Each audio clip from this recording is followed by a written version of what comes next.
Profit and loss. Profit किसको बोलते हैं? जैसे मान लो किसी चीज को हम कम में बेचे, जैसे मार्कर को हम कितना में बेच रहे खरीद रहे हैं 10 रुपए में खरीद रहे हैं, अब 12 में बेच देंगे तो 2 रुपए क्या हो गया? समझ आया? अगर 10 में इसको खरीदे हैं 8 में बेच देंगे तो क्या होगा? लॉस, हानि। साधारण बोलचाल में क्या बोलते हैं? प्रॉफिट मतलब फायदा, हानि मतलब घाटा। ये लोग जानते हैं। भोजपुरी के बोलचाल में क्या पढ़ते हैं? प्रॉफिट मतलब फायदा, हानि मतलब घाटा। जैसे मान लो अब जितना दाम पे हम किसी वस्तु को खरीदते हैं इसमें एक शब्द है क्रय मूल्य। अब कोई होगा कि क्रय मूल्य को इंग्लिश बोलते हैं कॉस्ट प्राइस। क्या बोलते हैं बाबू? Cost price. Cost price short में बोलते हैं सीपी। कॉस्ट प्राइस क्या होता है? क्रय मूल्य क्या होता है? जिस मूल्य पर, जिस कीमत पर हम किसी वस्तु को खरीदते हैं उसे हम क्रय मूल्य कहते हैं, कॉस्ट प्राइस कहते हैं। क्लियर सबको? तो सीपी समझ में आ गया। जिस मूल्य पर हम किसी वस्तु को खरीदते हैं, जैसे मान लो ये मार्कर है, इस मार्कर को हम 10 रुपया में खरीदे तो मेरा क्रय मूल्य कितना हुआ? 10 रुपया। सीपी कितना हुआ?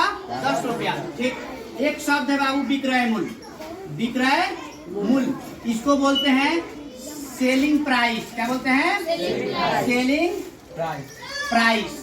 ठीक है, इसको शॉर्ट कट में बोलते हैं एसपी। अब देखो सेलिंग प्राइस विक्रय मूल्य क्या होता है, इसका अगर डिफिनेशन बताना होगा तो हम बोलेंगे जिस मूल्य कीमत पर हम वस्तु को बेचते हैं उसे क्या कहते हैं? विक्रय मूल्य, एसपी कहते हैं। क्लियर सबको?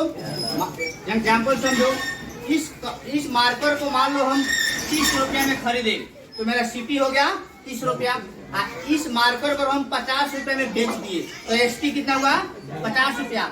जिस कीमत पर हम किसी वस्तु को बेचते हैं तो 50 रुपया में बेच रहे हैं तो ये 50 रुपया क्या हो गया? मेरा एसपी हुआ। क्लियर है सबको? अब देखो एक शब्द और आता है लाभ। क्या बोलता है? लाभ। इसको इंग्लिश में बोलते हैं प्रॉफिट। इसको शॉर्ट कट में पी के नाम से जाना जाता है। लाभ क्या होता है?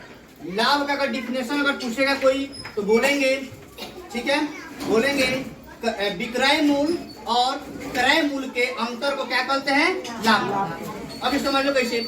मार्कर को हम खरीदे 30 रुपया में, आप बेच दिए 50 रुपया में, तो कितना का फायदा होगा? कोई भी बिजनेस कोई भी आदमी करता है तो घाटे के लिए नहीं करता, फायदे के लिए, प्रॉफिट कमाने के लिए करता है। तो अगर हम कम में खरीदेंगे, ज्यादा में बेचेंगे तो हमको क्या होगा? फायदा। क्या होगा? फायदा। फायदा क्या कहते हैं? प्रॉफिट। तो कहने का मतलब मान लो इसको हम 10 में खरीदे और 30 में बेच दिए तो हमको क्या हो रहा है? फायदा, लाभ हो रहा है। तो लाभ बराबर बताओ, तो इसमें से नहीं ये घटेगा तो ये क्या है? विक्रय मूल्य। तो लाभ बराबर क्या होगा? विक्रय मूल्य माइनस क्रय मूल्य, यानी प्रॉफिट, यानी पी बराबर विक्रय मूल्य को इंग्लिश में क्या बोलेंगे? एसपी। एसपी माइनस क्रय मूल्य क्या बोलेंगे? सीपी। फॉर्मूला समझ में आया?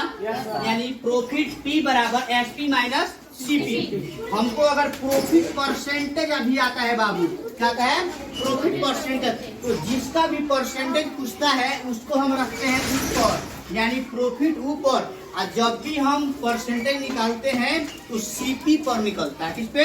सीपी पे। तो प्रॉफिट परसेंटेज पूछा है तो प्रॉफिट ऊपर, नीचे क्या होगा? सीपी।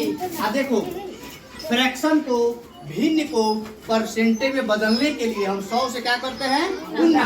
तो देखो ये फ्रैक्शन ही ना है, भिन्न ही ना है, इसको 100 से क्या कर देंगे? गुना। ये मेरा परसेंटेज आ जाएगा। सबको यहाँ तक क्लियर है? क्लियर है सबको? इसको मिटा दें। प्रॉफिट का कॉन्सेप्ट सबको समझ में आ गया? उतारो इसको।